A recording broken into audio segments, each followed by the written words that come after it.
নমস্কার, নির্মল আনন্দে সবাইকে সুস্বাগতম। গুরুদেব প্রভু শ্রীকৃষ্ণ রাধামায়ের আশীর্বাদকে সারথি করে শ্রীমদ্ ভগবত গীতার প্রণাম মন্ত্র দিয়ে শুরু করছি আজকে এই গীতা পাঠ।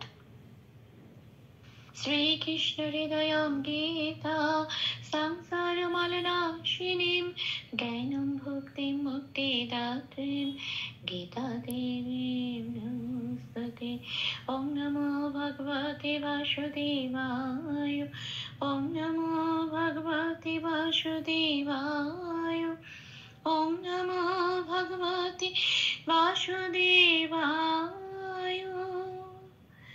রাধে রাধে রাধে রাধে রাধে রাধে রাধে রাধে রাধে রাধে। শ্রীমদ্ ভগবত গীতা দ্বিতীয় অধ্যায় শ্লোক নাম্বার 54। অর্জুন উবাচ স্থিতপ্রজ্ঞস্য কা ভাষা সমাধিস্থস্য কেশব স্থিতধিঃ কিং প্রভাষেত কিমাসিত ব্রজেত কিম। আচ্ছা, এখানে প্রথম লাইনের প্রথম পাঠটুকু হচ্ছে স্থিতপ্রজ্ঞস্য কা ভাষা। ওর জন্য উবাচটা একটু বলে নিতে হবে, বা বলবো না, ও ওয়া বলবো। বকে ওরা ও প্লাস অ বলে, যেহেতু বয় আকার আছে সেই জন্য ও প্লাস আকার ওয়া। অর্জুন উবাচ, নটাকে পূর্ণরূপে উচ্চারণ করব, ন বলে, অর্জুন বলবো না কারণ হসন্ত নেই। আচ্ছা, অর্জুন উবাচ এটা বলে তারপর বলবো। আচ্ছা, এখানে এই প্রথম লাইনে প্রথম পাঠটুকু আমি বাংলায় বললাম, দেখি এবারে কি করে সংস্কৃততে উচ্চারণ করা যায়। সেই জন্য পুরো শ্লোকটাই একটুখানি সংস্কৃতের কাছাকাছি উচ্চারণে পৌঁছানো যায় এমন ভাবে বাংলা হরফে সাজিয়ে নিয়েছি। প্লাস প্লাস দিয়ে চান্টিং এর চলনের সুবিধার জন্য কিছু কিছু জায়গায় লাল দিয়েছি। যে যে জায়গাগুলো লাল দিয়েছি উচ্চারণটা প্রমিনেন্ট করার জন্য, সেই সেই জায়গাগুলো চান্টিং এ চলনের সময় উচ্চারিত হবে না, ঠিক তার উপরের ব্র্যাকেটে যে অক্ষরগুলো আছে সেইগুলো উচ্চারণ হবে। আচ্ছা, তাহলে এবার দেখি কিভাবে এটা সংস্কৃততে প্রনাউন্স করব। আচ্ছা, স্থিত প্রজ্ঞাস্ত, স্থিতটা যেমন আছে খুব বেশি ভাঙিনি, বিটসটা নষ্ট হয়ে যায় বলে স্থিত যেমন আছে তেমন, কোনো রকম হসন্ত নেই, তাই যে যে অক্ষরগুলো যেমন ত, হসন্ত নেই তো তকে পূর্ণরূপে ত বলে উচ্চারণ করব, স্থিত প্রজ্ঞা। আচ্ছা, গ কে একটু সংস্কৃতিতে গিয়া এরকম একটু বলে, স্থিত প্রজ্ঞা সিয়া। আচ্ছা, এই যে যন্ত্রের স জফলা আছে এখানে লাল দিয়েছি কেন? কারণ জফলার উচ্চারণটা বোঝানোর জন্য। পাশের ক্যালেন্ডারে 1 নম্বরে তালিকাভুক্ত করে দেওয়া আছে জয়ের উচ্চারণ সংস্কৃততে ই হর্ষই প্লাস অন্তস্থ ই অ। তো এখানে যেহেতু যন্ত্রের স জফলা আছে সেজন্য ওপরের ব্র্যাকেটে হর্ষই প্লাস অন্তস্থ যেটা দিয়েছি জফলার উচ্চারণটা, এটা যন্ত্রের স এর সাথে পড়ি দিতে হবে। যন্ত্রের স এর সাথে হর্ষই প্লাস অন্তস্থটা পড়ি দিলে যে উচ্চারণটা বেরিয়ে আসে শিয়, যন্ত্রের স হর্ষই অন্তস্থ শিয়, এই উচ্চারণটাই করতে হবে। আর সংস্কৃততে স এর উচ্চারণ কিন্তু যন্ত্রের স এর উচ্চারণ কিন্তু সারেগামা পায় আমরা যে সাটা বলি ঠিক সেটাই, হ্যাঁ সা বলি এটা বলতে হয়, তো সিয়া এটা বলতে হবে। আচ্ছা, তারপরে শব্দটা আছে কা, যেমন আছে তেমন রেখে দিলাম, তারপরে শব্দটা আছে ভাষা, যেমন আছে তেমন রেখে দিলাম ভাষা। তাহলে প্রথম পাঠটা কিরাম উচ্চারণ পেলাম সংস্কৃতে, স্থিত প্রজ্ঞা সিয়া কা ভাষা। আসি পরের পাঠে। পরের পাঠে আছে সমাধিস্থকে সবাই, এটা আমি বাংলায় বললাম, এবার দেখি এটাকে কিভাবে সংস্কৃততে উচ্চারণ করব। সটা পূর্ণরূপে উচ্চারণ করলাম, যেমন আছে তেমন, মাটাও যেমন আছে তেমন। আচ্ছা, দিয়ে এরপরে একটা যুক্ত অক্ষর আছে যন্ত্রের সহায়তায় হর্ষ, যন্ত্রের সহায়তায়। তো এক্ষেত্রে যন্ত্রের সটা যেহেতু আগে আছে সেই জন্য যন্ত্রের সটাকে হসন্ত লাগিয়ে বাইরে বার করে আনবো এবং আগের অক্ষর ধয় হর্ষের সাথে জুড়ে উচ্চারণ করব ধীস। হ্যাঁ, এটাই নিয়ম। আচ্ছা, কারণ যন্ত্রের সয় হসন্ত লেগে গেছে সেটা অর্ধরূপে উচ্চারিত হবে, অর্ধরূপে উচ্চারিত হওয়ার মানেই যন্ত্রের স বলে আর পূর্ণরূপে উচ্চারণ করতে পারবে না, সেটা আগের অক্ষরের সাথে জুড়ে উচ্চারিত হতে হবে, মানে আগের অক্ষর ধয়সের সাথে জুড়ে ধীস বলে উচ্চারিত হবে। আচ্ছা, এরপরে থটা পড়ে রইলো, যেমন আছে তেমন ধ বলে লিখে দিলাম।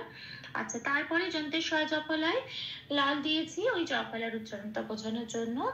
যন্ত্রের সয় জফলা মানে এই হর্ষই প্লাস অন্তঃস্থটা জফলার উচ্চারণ, এটা যন্ত্রের সয়ের সাথে পড়ি দিলে যে উচ্চারণটা বেরিয়ে আসে শিয়া, ঠিক এখানে সেটাই উচ্চারিত হবে। তাহলে কি হলো, সমাধিস্থিয়া, এটা উচ্চারণটা পেলাম শব্দটা। আচ্ছা, এবার আছে পরের শব্দ কেশব, যেমন আছে তেমন, শুধু বতে লাল দিয়েছি, পাশে 2 নম্বরে তালিকাভুক্ত করে দেওয়া আছে বয়ের উচ্চারণ ও প্লাস অ ব, কাজেই এখানে এই বয়ের উচ্চারণটা বোঝানোর জন্য লাল দেওয়া হয়েছে। এখানে উচ্চারণটা হবে, তাহলে কি হবে, বকে ব বলে বলতে পারবো না, উপরের বাকিটা যেটা লেখা আছে সেটাই বলতে হবে, কে স ওয়া, এটা। তাহলে এই পংক্তিটা কি পেলাম, এই পাঠটা সমাধিস্থাস্যা কে স ওয়া, এটা। আসি পরের লাইনে, স্থিতাধি কিং প্রভাসেতা, এটা হচ্ছে প্রথম পাঠ, আমার সেকেন্ড লাইনের প্রথম পাঠ। এবার দেখি এটাকে কিভাবে সংস্কৃততে উচ্চারণ করব।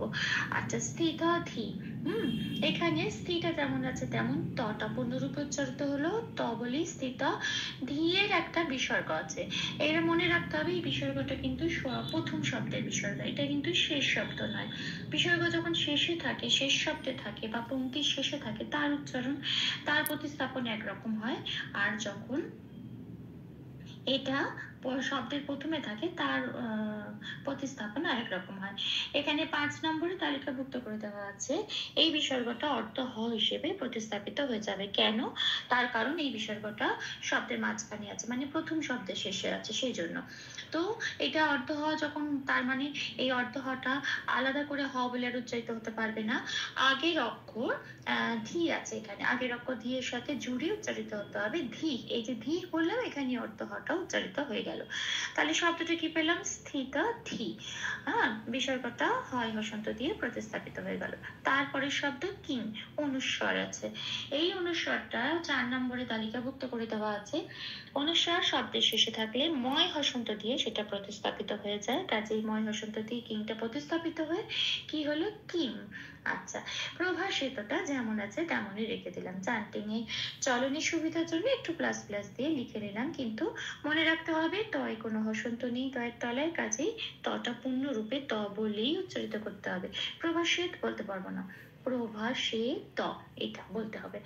আচ্ছা, তাহলে এই পাঠটা কি পেলাম, সেকেন্ড লাইনের প্রথম পাঠটা সংস্কৃতের উচ্চারণটা কেমন পেলাম, স্থিত ধি কিম প্রভাসিত, এটা। আসি শেষ পাঠে, কিমাসিত রজত কিম, এটা বাংলায় বললাম। এবার দেখি এটাকে কিভাবে সংস্কৃততে উচ্চারণ করতে হবে।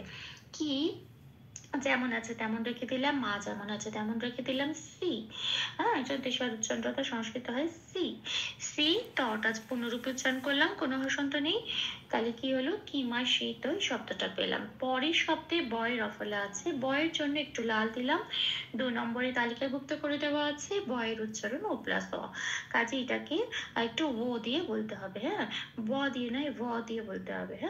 তো রজে ত, আচ্ছা, যেটা যেমন আছে তেমন, তটায় কোনো হসন্ত নেই, পূর্ণরূপে উচ্চারিত করতে হবে, ত বলেই বলতে হবে, ব্রজেত। আচ্ছা, কিমটা মনে রাখতে হবে, এখানে ময় হসন্তটা কিন্তু শ্লোকেই দেওয়া আছে, যখনই ময় হসন্ত দেওয়া আছে মর কিমও বলতে পারবো না, ম পূর্ণরূপে উচ্চারিত হবে না, কিভাবে উচ্চারিত হবে, অর্ধরূপে। অর্ধরূপে উচ্চারিত হওয়ার মানে কি, আগের অক্ষর কয় হর্ষের সাথে জুড়ে উচ্চারিত হবে, কিম। আচ্ছা, তাহলে আমি শেষ পাঠটা কি পেলাম, কিমাসিত রজেত কিম। ভুল ত্রুটি ক্ষমা করে দেবেন, অনুশীলনের সুবিধার জন্য 3 বার করে চান্ট করে দেওয়ার চেষ্টা করলাম।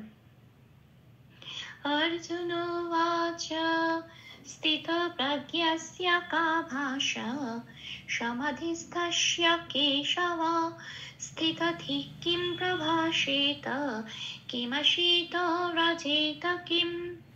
अर्जुन उवाच स्थितप्रज्ञस्य का भाषा समाधिस्थस्य केशव स्थितधिः किं प्रभाषेत किमशीतो व्रजेत किम्।